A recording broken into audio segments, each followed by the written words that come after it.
Bonjour à tous, alors aujourd'hui je voulais vous faire un petit tuto trucs et astuces.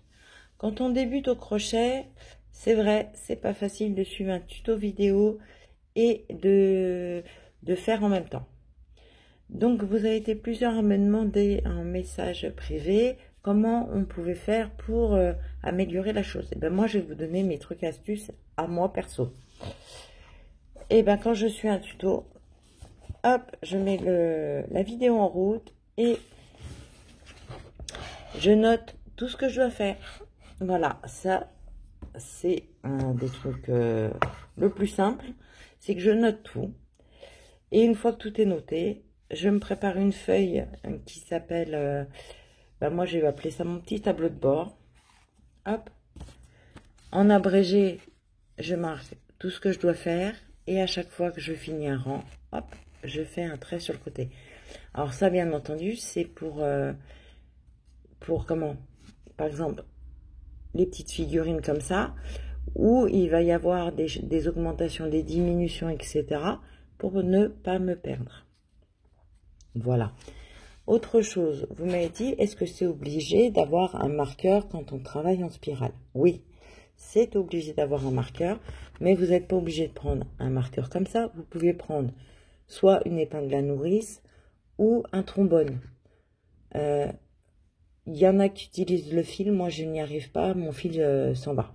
Donc je préfère à la limite une épingle à nourrice, ou c'est quand même fermé, ou un trombone. Mais attention, quand vous mettez le trombone, vous risquez d'abîmer votre fil. Voilà.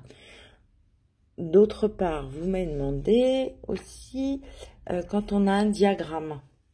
Alors, les diagrammes, comment vous dire? Je vais prendre un diagramme assez simple. Voilà. Là, c'est dans un magazine. Hop, vous avez le diagramme.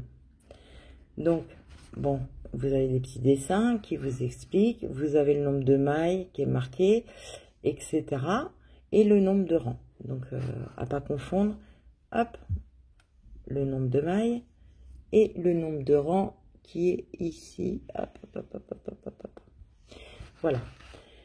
Et dans ces petits magazines-là, en général, qui sont très bien faits, hop, vous avez un lexique. Et dans le lexique, on vous montre à quoi ça correspond. Donc, les mailles serrées, les demi-brides, les brides, les doubles brides. Et à côté, on vous remontre comment faire. Donc, c'est vrai que par dessin, il y en a qui ne vont pas les comprendre, donc ils préfèrent par vidéo. Donc, sur certaines vidéos, on explique les points de base. Et même quand on pratique, en fait, on fait un tuto, on vous explique sur plusieurs points comment on fait. Voilà. Donc, voilà mes petits trucs et astuces, en fait, quand je veux suivre un tuto. C'est de noter tout ce que je dois faire. Voilà. Je note au fur et à mesure. Ça, ce petit œuf, je l'ai créé. Et j'ai noté tout ce que j'avais fait en fait. Quand j'ai fait ma création, parce qu'il me restait un petit peu de jaune et un petit peu de blanc, je ne savais pas trop quoi en faire. J'ai dit, tiens, je vais faire un œuf sur plat. Et donc, je me suis fait un petit papier et j'ai noté, j'ai fait tant de mailles serrées, j'ai fait tant d'augmentation, tant de diminution. Je suis partie sur le bras arrière.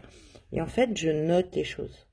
Je note comme ça, je peux reproduire à volonté ce que je viens de faire. Voilà. Alors, j'espère que ce petit tuto vous aidera. Sachant, pour les débutants, je vais mettre incessamment sous peu un sac au crochet pour justement les entraînements au point. Le sac, comme ça vous donnera un aboutissement à quelque chose. Ça veut dire que de faire des exercices, c'est bien. Donc là, le tuto pour le sac est en préparation. Vous allez avoir le tuto pour le sac qui sera uniquement en mailles serrées, en mailles en l'air et en bride. J'espère que cette petite aparté explicative vous sera utile. Je vous souhaite une très bonne journée et à bientôt.